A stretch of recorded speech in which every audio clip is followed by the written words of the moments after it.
You can make your own beef sausage from the comfort of your home as long as you have the raw materials readily available.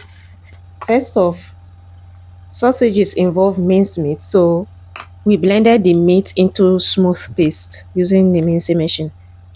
We added the mixed spice, herbs, onion, garlic powder.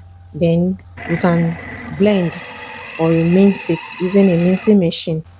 Since the sausage you're making is not store-bought, you have the choice of adding whatever herbs or ingredients that you want. So now we have the minced meat ready. You can now mold into the shape of sausages. You can either use your hands to mold. If you can't get the perfect shape, then you can use the next method I'm going to show you. This isn't really a perfect shape of sausage, but let's just wrap and move on to the next method. Okay.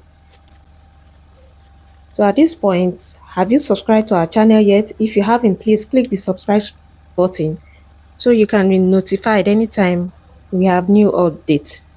So let's move on to the next method of molding your sausage.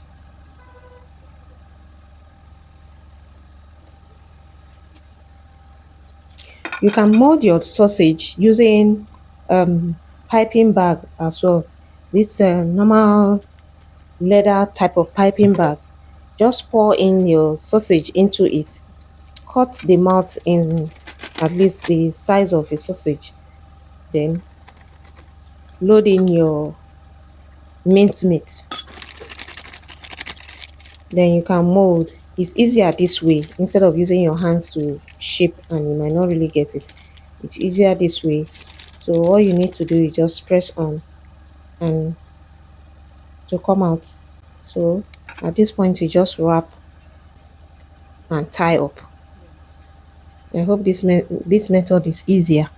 This method seems easier to me, so I hope it will be easier to you too.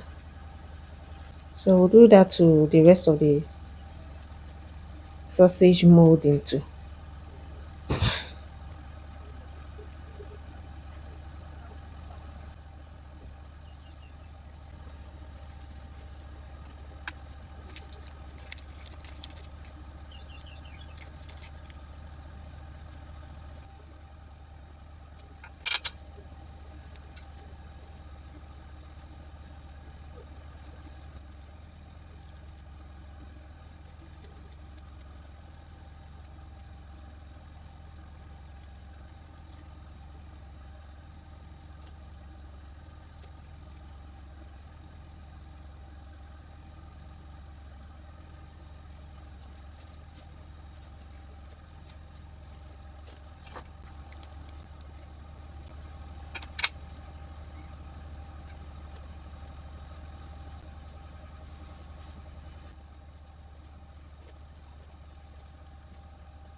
Finally, our sausages are ready.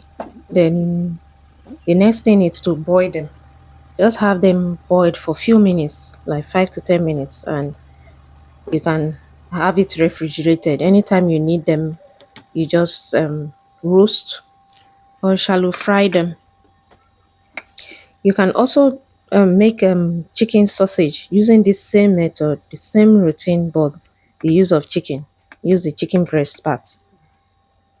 So you can use the sausages in hot dog and burger, or you just have them diced in stir fry, in foods, in rice and jollof rice.